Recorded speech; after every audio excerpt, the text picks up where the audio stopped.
Yo, what's good, chat? No one commented on the last video, so fix that. No, no, no, no, no, no, no, no, no. Secondly, the comment of the vid is from the video before the last one. Hey, what's up? Sorry I'm late. Listen, bring your ass here on time next time. No tardiness, no late shit will be accepted. You know what happened to the last security guard? You heard what happened to the last security guards. You didn't even hear what happened to the last security guard. Go ahead and fix that. Tropical Mia 123. Go ahead and fix that.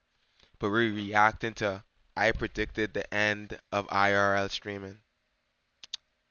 It's a very convincing title, and this nigga makes a lot of it, so I just dive right into it. I think we're gonna see a shift that says I want to get back in tune with my community and build my true and authentic self with a group of true and authentic people. After an IRL streaming boom that would most certainly build a bunch of content creators' careers off of its shenanigans, nonsense, and tomfoolery, but also birthed some of the worst, and I do mean worst, content creators out there on the planet, I made a prediction 5 months ago that streaming would get back to its natural roots. Desktop, chat, gaming, creators just hanging out and growing a community from the comfort of their desktops. And it seems as though Honestly, I'm making a lot of short form content, and it's been fun like watching like the comments and stuff, like people laughing, how I incorporate memes and shit.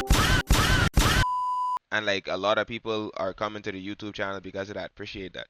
So I'm fucking with it. So I'm fucking with the more community setup, creating vids more than streaming and shit. The biggest creators in the game are doing just that. But streaming isn't going backwards. Creators have taken their years of experience creating the biggest and most massive events, IRL, and bringing all of that newfound knowledge back to their desktop where it all started. And I think that there's a reason why, and I believe that this is way more sustainable than any sort of IRL content creator could have ever imagined. If you're new to this and you haven't already, please hit that subscribe button. It's gonna go a long, long way for the channel. The train to 200K is right there. Are you gonna get on? Are you gonna not get on? Are you gonna play around? If you're gonna play around, you need to go ahead and just walk away. Walk away right now. Now, back into the video. iShowSpeed is one of the biggest streamers and content creators in the world, and he didn't do that by sitting at a desktop. In fact, he did the opposite. He picked up his camera, put on a backpack, and decided that he was going to go around the world and cultivate an audience that would love him from this hemisphere to that hemisphere. He went to sporting events, he ran through different cities, he met a bunch, and I do mean a bunch of celebrities along the way. And while he did create some chaos along his journey, he also spread his global influence. Yo, Chad, who better, Ronaldo or Messi? Who better, Chad, Ronaldo or Messi? Similar to Kai Cenat, he's had his similar escalation in his own way, whether it be the celebrity streams, whether it be the mafia-thons, whether it be the streamer universities. Kai Cenat has put on arguably the hugest productions in the streaming industry. Just last month, Stream University generated 56.79 million hours watched across its broadcast and peaked at 1.45 million viewers. And once I heard that the two were doing Streamer University, it's like Streamer University is like, it hurts so bad not getting in. I still got the video up on my page. It's still there. That's a reminder that I ain't.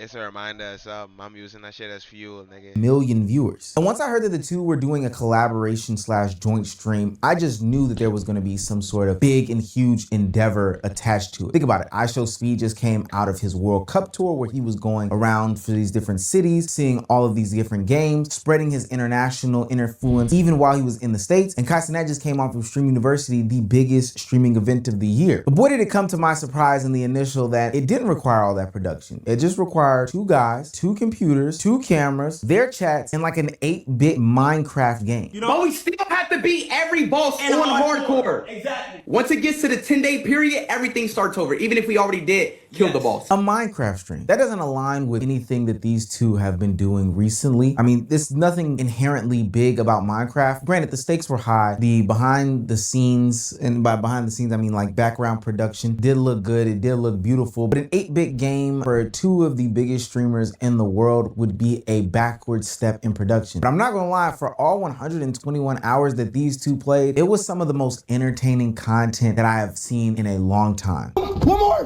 Get up! Yeah!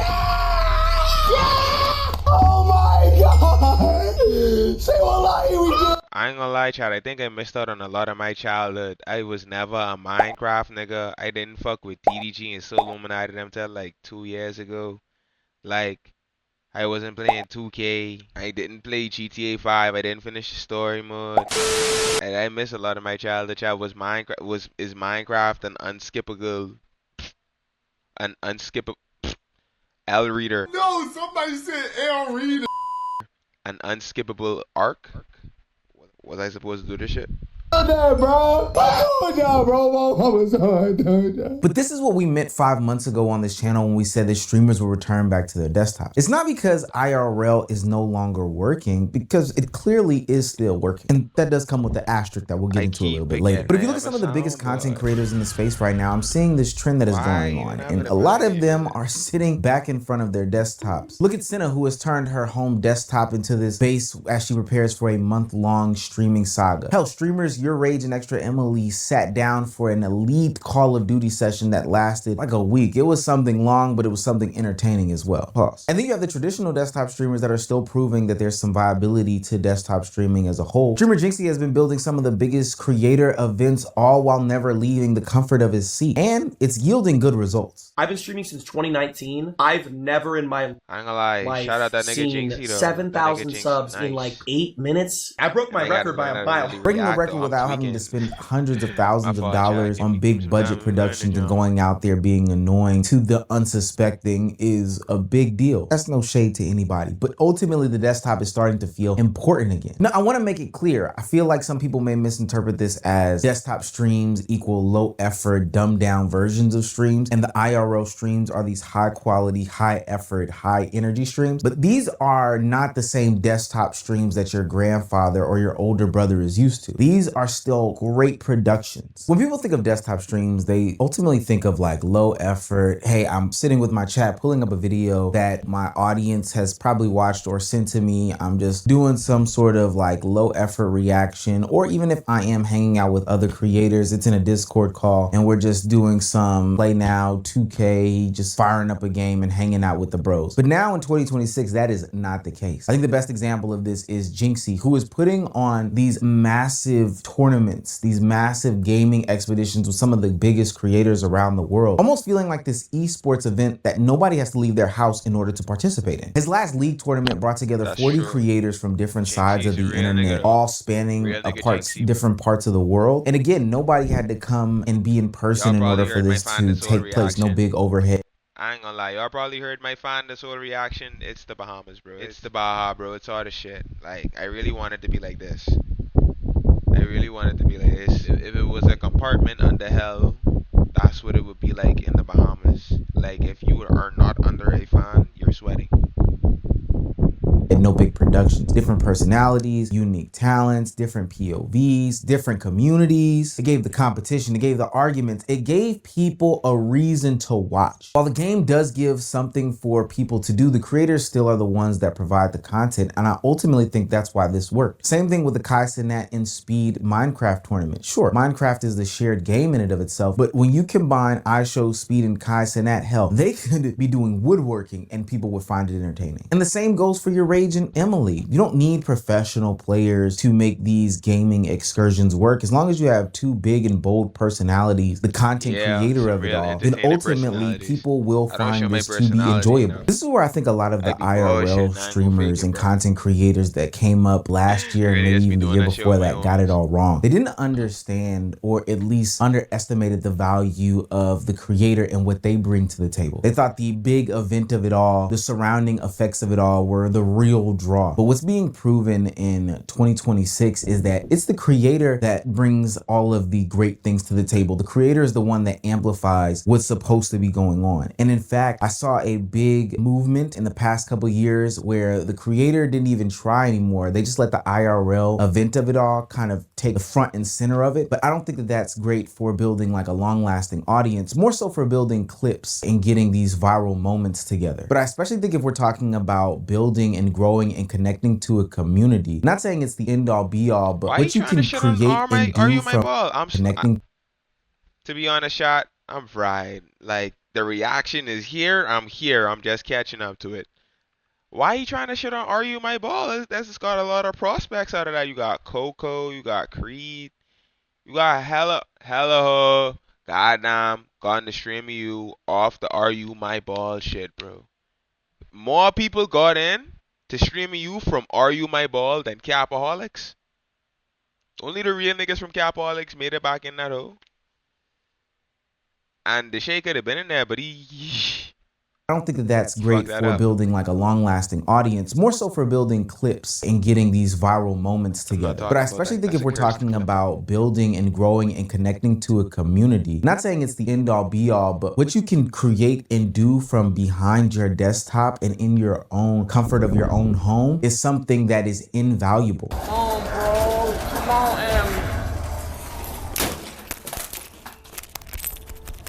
That's exactly what I see when I look at a creator like Senna. She's doing another version of the creator desktop revolution. Instead of constantly traveling to find the content and find these other creators to do these collaborations surrounding these big things with, she's actually bringing people into her own environment, proving that it's not the outside that makes the event. It's really us as creators and what we can do behind the camera. Did you hear the good news? What's the good news? The Blue Jays might make the wild card. God damn, agent. And what we Oh can do behind the God. camera. Did you hear the good news?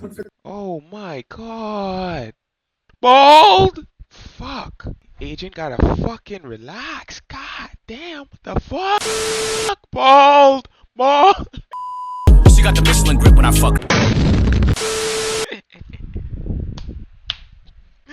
I'm fucking cracking up, bro. Good news. The Blue Jays might make the wild card. The Blue Jays? The Blue Jays going crazy right now. Who are the Blue Jays? Don't fucking piss me off. Who the fuck are the Blue Jays? The fucking Blue. Do you know who the Dodgers are? Yeah. That makes me sick to my fucking stomach, fam. What do you mean you know who the Dodgers are? You don't know who the fuck the Blue Jays are, man. Fuck the Dodgers. Come on.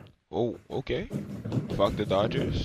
Please. No longer is the event centralized in these streams. It's about the chat, it's about the community, it's about the interaction. When you're sitting at the desktop, the relationship seems so natural and clear to see. You got your streamer talking to the chat talks to the streamer. It's as simple as that. And that's the basics and foundation of what desktop streaming is. I don't think that desktop streaming came back because all of a sudden people are having this nostalgic moment. I think it came back because streamers are figuring out ways to make it bigger and better than ever without sacrificing or losing what made the streams work in the first place. And if this continues, then you might see a big shift in how streamers go about making content going forward. The comeback isn't just streamers sitting down and playing video games for hours on end. Now that streamers have put this IRL component to its limits, they are now asking themselves, how can I do this at home? And it's creating some of the greatest content in the world. Creators are now building bigger and greater ideas around their desktop. Streamer Erase just ran Cobbleverse, which is this 100-hour Pokemon, Minecraft, they call it Cobblemon, hodgepodge of a game that lasted nearly a week. 100 streamers, hours of content, great fun to be had for everybody around. And Jinxie is pretty much doing the same exact thing. He's hosting these tournaments that are connecting streamers and content creators from around the world for these big, massive events that are getting branded, sponsored. It's bringing the competitiveness. It's bringing all of the great things that we like about streaming and content creation and gaming all in one. And the beauty of it is that nobody has to leave their house. And that's the bigger shift here. And I want to break down something that a lot of people aren't really.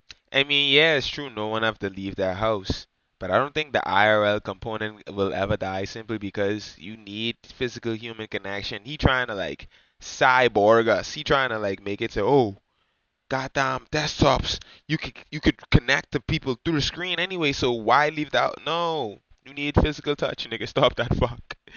You trying to really send us in the cyborg AI world, and I'm not fucking with that.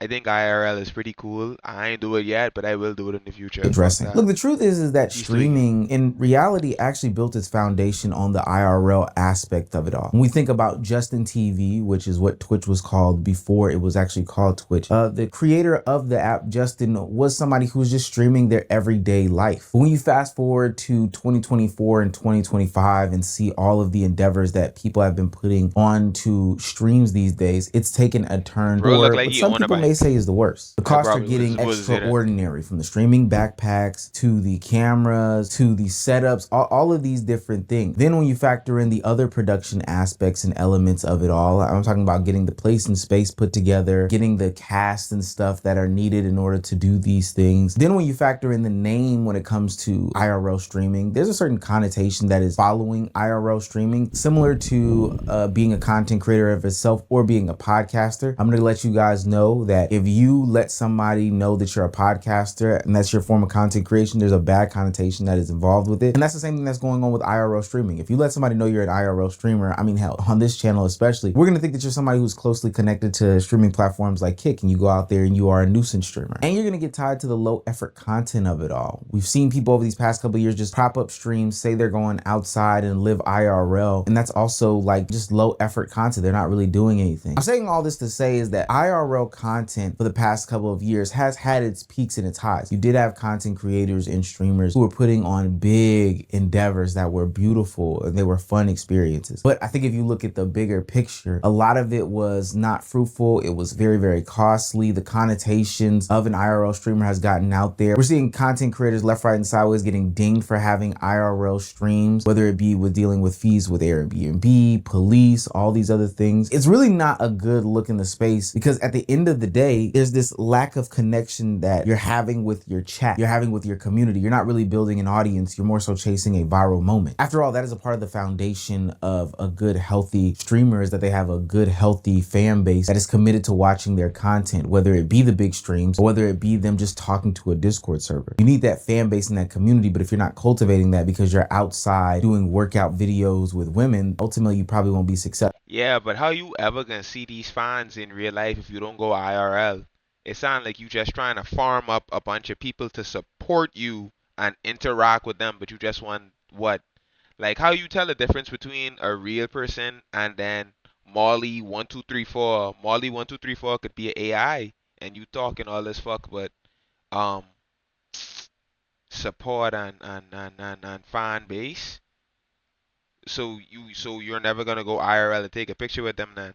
All that time inside ink and fuck with your head? You don't think so?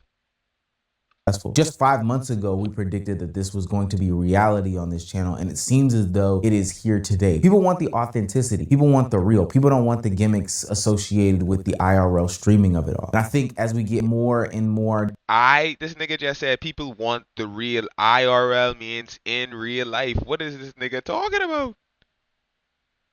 Down the rabbit hole, peeling back the curtain of what IRL streaming is. It's a lot of fake, it's a lot of hired, it's a lot of overproduced, it's a lot of lack of value. And I think that we will see a lot more content creators run to the... If speed is the biggest in the world, right? Nigga starts the video off by saying speed.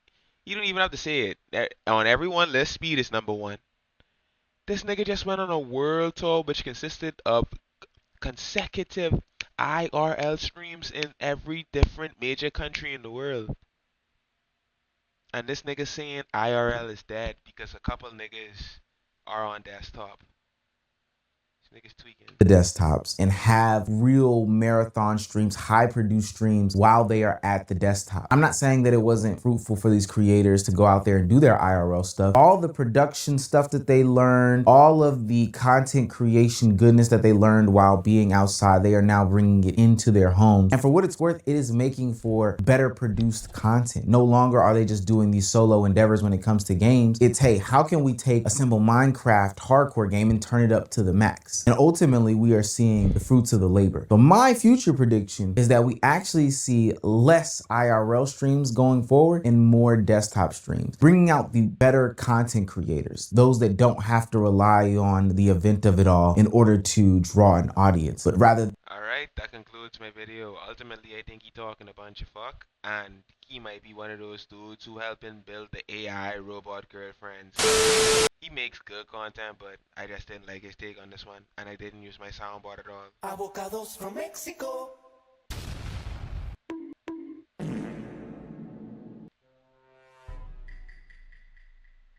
But that's the end of my video, though. Yeah, bitch, you can't let me like you see you do.